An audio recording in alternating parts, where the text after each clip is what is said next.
When the genealogy website matched my DNA to 11 living relatives I never knew existed, I was overwhelmed with joy, until I cross-referenced their addresses and realized they all lived within a 2-mile radius of every house I had ever slept in. I've started barricading my door at night, but sometimes in the silence I can hear them outside, breathing in perfect unison, waiting for the moment I finally feel safe enough to stop.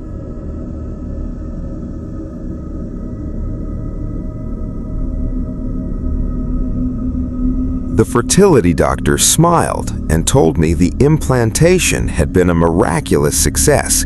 37 healthy embryos, all thriving, all with the same strange silver eyes, visible even on the earliest ultrasound scans.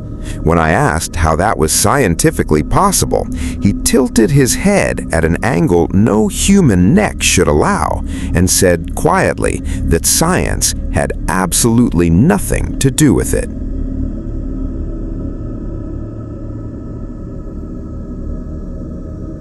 The grief counselor smiled warmly and told me that talking to my late wife was a healthy part of the grieving process.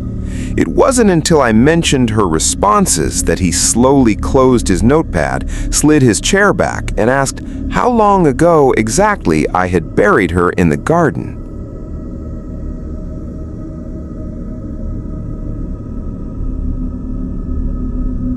The stranger in the mirror has been mimicking me perfectly for years. Same blink, same smile, same tilt of the head, and I only realized something was wrong this morning when I waved goodbye and it waved back a full 3 seconds later. By the time I understood what that meant, it had already learned everything it needed to step out. The thing about mirrors is that we trust them completely. From the moment we're old enough to recognize our own face, we accept the reflection as gospel, a perfect, obedient copy that exists only to confirm what we already are. We never question it. We never really look. I had the same bathroom mirror for 11 years, frameless, floor to ceiling, the kind that makes a small room feel open and airy. Every morning I stood before it, brushed my teeth, studied the new lines around my eyes, watched myself become older, slower, more ordinary. I never noticed the delay because it was so small at first, a fraction of a second, the kind of thing your brain smooths over the way it fills in your blind spot, automatically, mercifully, without your permission. But it grew. A quarter second became a half became 1. I started setting down my toothbrush and watching my reflection set it down a beat too late, like a film where the audio has drifted just out of sync. I told myself it was the lighting. I told myself I was tired. I told myself the things we always tell ourselves when the world starts showing us something we aren't ready to see. This morning, I raised my right hand slowly and counted. 1, 2, 3.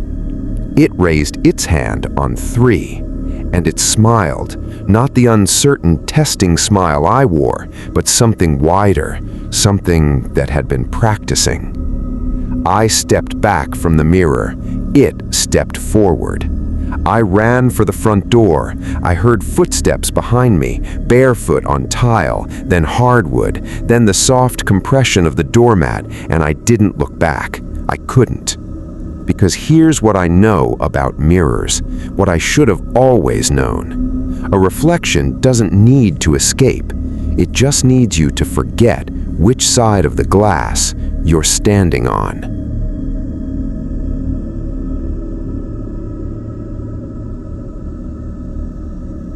For 3 years after the communications array went dark, I convinced myself the soft breathing I heard through the walls of my sealed habitat was just the ventilation system settling, and I even began to find comfort in the way it seemed to quicken whenever I was frightened.